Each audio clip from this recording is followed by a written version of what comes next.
ఓం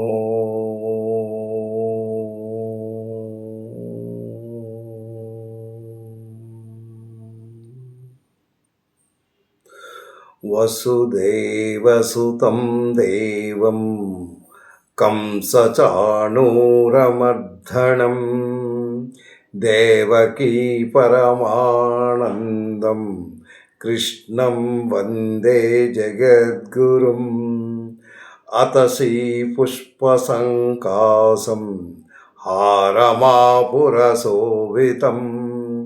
రత్నకంకణైకేయూరం కృష్ణం వందే జగద్గురుం కుటిలాలక సంయుక్తం పూర్ణచంద్రాణి భావనం విలసత్కుండలధరం కృష్ణం వందే జగద్గురుం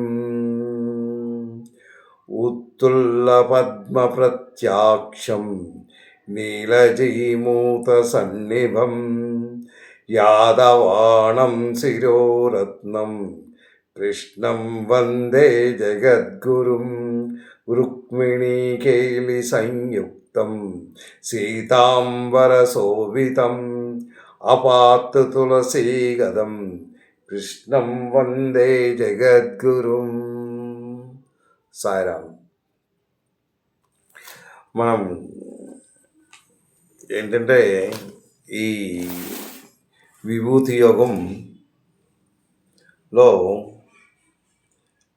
23 శ్లోకాలు మనం చెప్పుకున్నాం. ఈవేళ 24, 25 భగవంతుడు ఏం చెప్తున్నాడంటే ఆయన తాలూకా విభూతులు. ఆయన మొత్తం ఈ ప్రపంచాన్ని అంతటిని చూసినవాడు ఆయనే. అంటే అన్ని శక్తులు నావే అని ఒక్కొక్క శక్తిది అతను వివరిస్తున్నాడు. ఎవరికి? అర్జునుడికి. నేను ఫలానా, నేను ఫలానా, నేను ఫలానా, నేను ఫలానా, నేనే కుబేరుని, ఇదంతా నా అంశమే అనేసి ఆయన చెప్తున్నాడు. అయితే 23వ శ్లోకం మనం చెప్పేసుకున్నాం కదా. 23లో అంటే ఇంతవరకు ఆయన ఏం చెప్పాడంటే ఈ వేదాల్లో ఉన్న సోమవేదం నేనేని, దేవతల్లో ఇంద్రుడిని కూడా నేనేని, మనస్సుల్లో అంటే ప్రాణాల్లో ఉన్న మనస్సుని మాత్రం నేనేని అనేసి 22వ శ్లోకంలో చెప్తూ, ఆ తర్వాత ఏకాదశి రుద్రుడు అంటే 11 రుద్రుల్లో ఉన్న శంకరుని నేను, ఆ పర్వతాల్లో ఆ తర్వాత అంటే ఆ రుద్రాన్ని శంకరుడు ఏకాదశి రుద్రుల్లో అందులో శంకరుని నేనే. అక్షర అంటే రాక్షసుల్లో కుబేరుడు ఎవడైతే గొప్పవాడు ఉన్నాడో ఆ కుబేరుని నేనే. అష్టవస్తువుల్లో అగ్నిని నేనే. పర్వతాల్లో మేరు పర్వతాన్ని నేనే. అంటే ఈ అగ్ని, వాయువు, పర్వతాలు మొత్తం ఏవైతే ముఖ్యమైన ఉన్నాయో ఆ ముఖ్యమైనవి ఎవరైతే ఉన్నారో వాళ్ళ తాలూకా నేను అంటే నేను వాళ్ళలోనే ఉన్నాను, ఇవన్నీ నావే అనేసి అక్కడ 23వ శ్లోకంలో చెప్తూ 24వ శ్లోకంలో ఏం చెప్పాడో అంటే ఇందులో ఇంపార్టెంట్ ఏంటంటే కుబేరుడు. ఆ కుబేరుడు గురించి అతను ఎవరు ఏంటి అనేసి లాస్ట్ శ్లోకంలో నేను చెప్పాను. ఆయన తాలూకావి అంటే ఆయన జన్మ ఏంటి, ఆయన 3 జన్మల గురించి చెప్పవలసి వచ్చింది. అంతకుముందు జన్మ, అంతకుముందు జన్మ, అంతకుముందు జన్మ ఏంటి ఆ కుబేరుడు, ఇప్పుడు ఈ కుబేరుడుగా ఎలా ఉన్నాడు ఏంటి అని నేను చెప్పడం అయింది. అయితే ఇప్పుడు నెక్స్ట్ శ్లోకంలో ఏంటి అనేది మనం ఒక్కసారి తెలుసుకుందాం.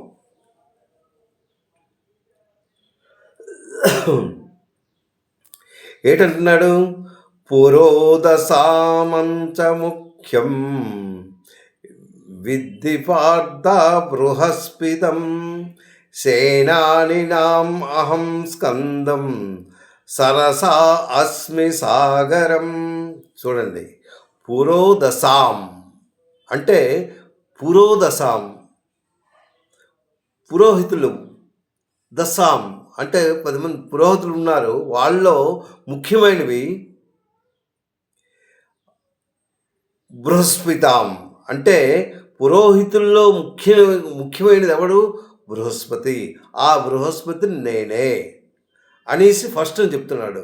పురోదశామంచ ముఖ్యాంశం అంటే ముఖ్యమైన వాడు పురోదశల్లో అంటే పురోహితుల్లో ముఖ్యమైన వాడు ఎవరు? బృహస్పతి. ఆ బృహస్పతి నేనే. సేనానీం అహం స్కందం ఈ సేనాధిపతుల్లో ఎవరు ముఖ్యుడు? అందులో కుమారస్వామి, అతనే స్కంద. ఇక్కడ ఏంటంటున్నాడు? స్కందం. సేనానీం అహం స్కందం. ఆ కుమారస్వామి స్కంద అని కూడా పిలుస్తారు. ఆ స్కంద ఎవరు? కుమారస్వామి. ఆ కుమారస్వామి నేనే. ఆ తర్వాత సరసా అస్మి నేనే. ఈ సరస అంటే జలాశయంలో అతి పెద్దదైంది ఏంటి? సముద్రం. ఆ సముద్రాన్ని కూడా నేనే అనేసి ఇక్కడ చెప్తున్నాడు. పురోదశం చ ముఖ్యాంశం విద్ది తెలుసుకో, నువ్వు తెలుసుకో. ఏంటి? పార్థ అంటే అర్జున నువ్వు తెలుసుకో. ఏంటి? ఇందులో బృహస్పతిని నేనే అంటే పురోహితుల్లో బృహస్పతిని నేనే అనేసి ఫస్ట్ వాక్యంలో చెప్తూ, అందులో సేనాధిపతుల్లో ఉన్నవాడు ముఖ్యమైన వాడు కుమారస్వామిని నేనే. ఆ తర్వాత ఈ సరస అంటే జలాశయాల్లో ఏదైతే పెద్దదుందో సముద్రం, ఆ మహాసముద్రాన్ని నేనే అనేసి ఇక్కడ చెప్తున్నాడు. అయితే ఇక్కడ ఏంటంటున్నాడు? పురోదశం అంటే దేవేంద్రుడి తాలూకా గురువు ఎవడు? బృహస్పతి.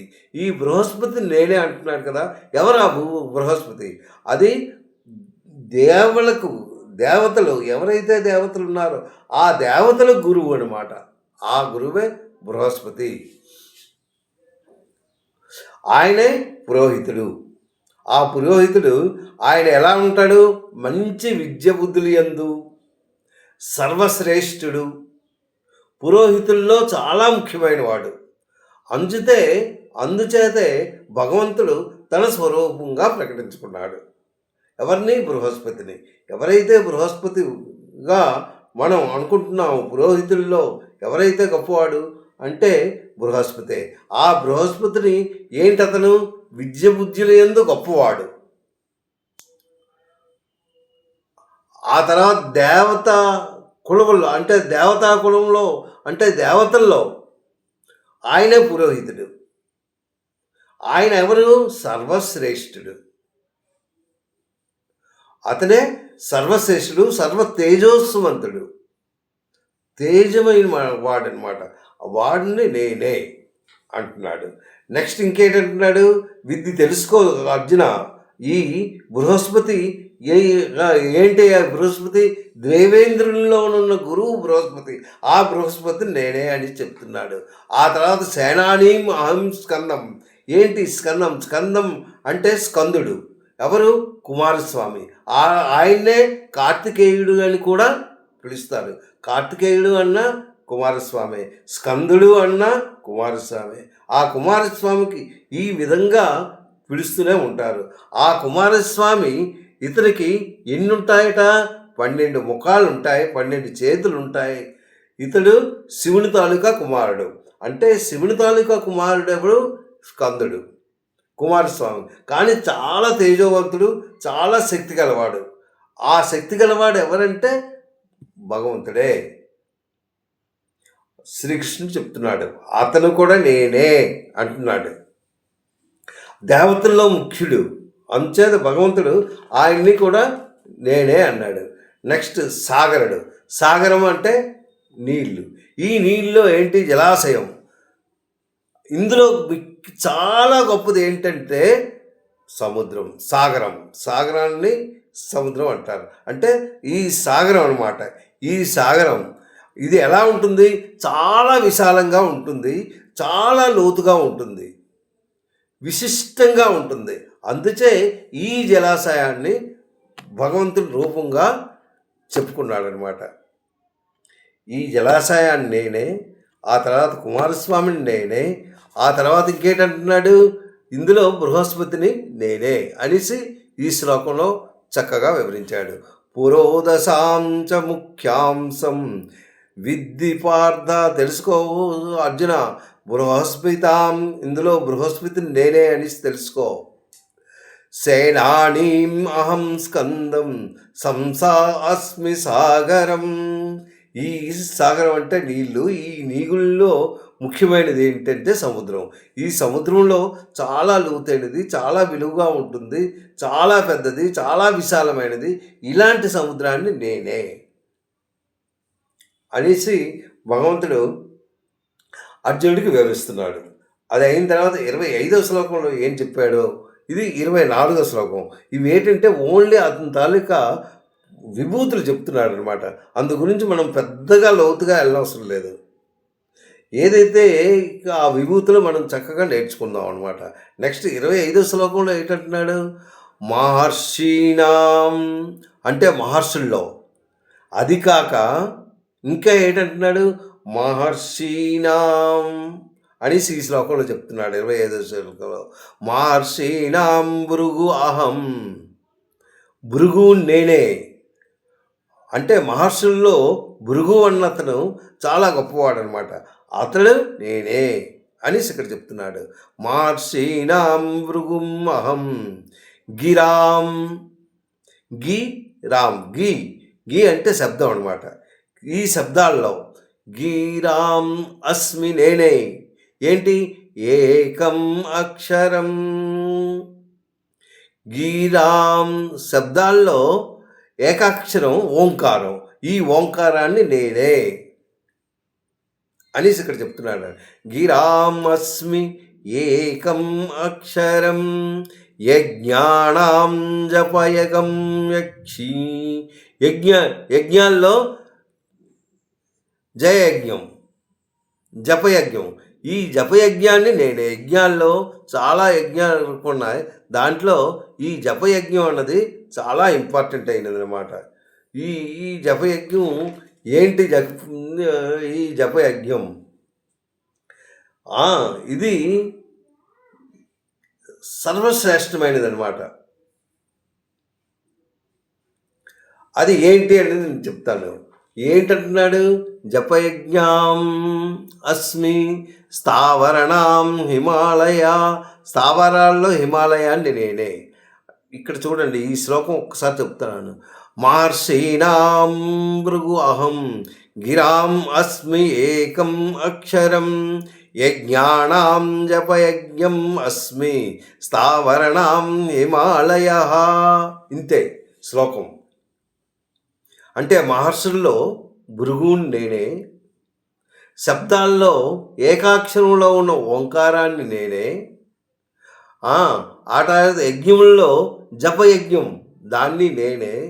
అంటే స్థావరాల్లో ఏవైతే పర్వతాల లోపల హిమాలయ పర్వతం చాలా ఎత్తైనది, ఆ హిమాలయ పర్వతాన్ని నేనే అనేసి ఈ శ్లోకంలో చెప్తున్నాడు. ఏంటి మహర్షులు? ఈ మహర్షులు ఎవరు? వీళ్ళు చాలామంది ఉన్నారు మహర్షులు. వాళ్ళలో ముఖ్యమైన వాళ్ళది నేను చెప్తాను. అందులో ఒక 10 మంది ఉన్నారు. వాళ్ళు చాలా ముఖ్యమైన వాళ్ళు అనమాట. అంటే ఈ మహర్షులు దేవలోకంలో ఉన్నారు, వాళ్ళు గురువులు అనమాట. వాళ్ళు అక్కడే ఉండి చాలా పాండిత్యాన్ని నేర్చుకుంటూ వాళ్ళు ఇప్పటి నుంచో ఉన్నారు వాళ్ళు. సో వీళ్ళలో ముఖ్యులు ఒక 10 మంది పేర్లు చెప్తాం. ఏంటట?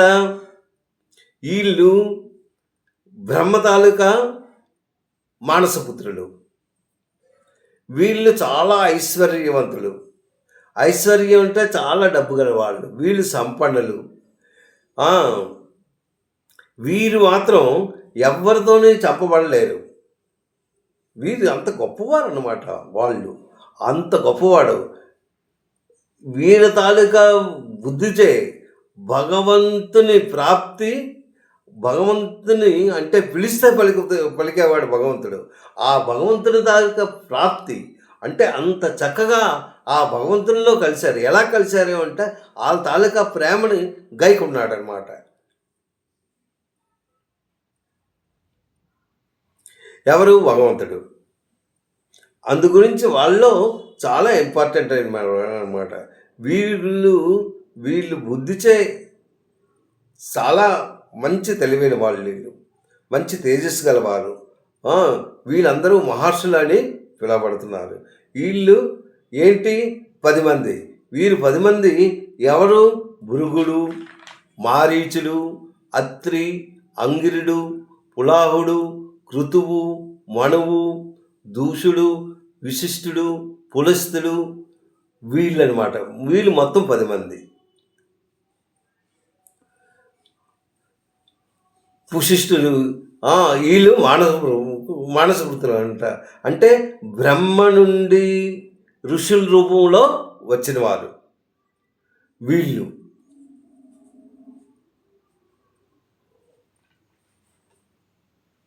ఈ మహర్షుల్లో ఎవడు?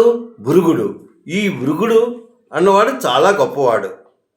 ఇందులో మొత్తం వీళ్ళు ఎంతమంది ఉన్నారు? 11 మంది. అంటే వీళ్ళు ఎవరితో చంపబడరు అనమాట. వీళ్ళు మానసపుత్రులు, ఐశ్వర్యులు. వీరు చాలామంది ఉన్నాను. వీళ్ళలో ఒక 10 మంది మామూలుగా నేను పేర్లు చెప్పాను. ఈ 10 మందిలో భృగుడు చాలా ముఖ్యుడు. కృతువు, మణువు, దక్షుడు, అంగరుడు, పులవరుడు, అత్రుడు వీళ్ళందరూ ఉన్నారు. వీళ్ళలో అందరికంటే ముఖ్యుడు ఎవడంటే భృగుడు. ఆ భృగుణ్ణి నేనే అనేసి ఇక్కడ చెప్తున్నాడు. నెక్స్ట్ గిరిం. గి అంటే ఏంటి? వాణి. ఇది ఓంకారం తాలూకా ప్రణవం. అంటే ఆ శబ్దం ఎక్కడి నుంచి వచ్చింది అంటే ఓంకారుడు.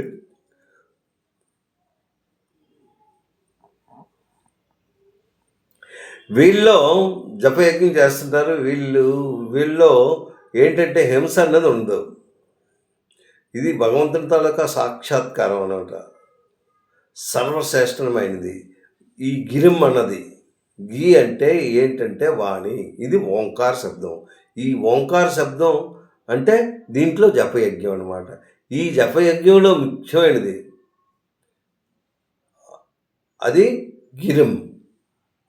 ఏవం అక్షరం అని అందరూ అంటారన్నమాట. సర్వశ్రేష్టమైనది. నెక్స్ట్ హిమాలయం, పర్వతాలు. ఈ పర్వతాల్లో ముఖ్యమైనది ఏంటంటే హిమాలయం పర్వతం. వాటిలో హిమాలయ సర్వోత్తమం. భగవంతుణ్ణి నల్లనారాయణుడు అతడికి వచ్చి వాళ్ళని ఆహ్వానించాడు అనమాట.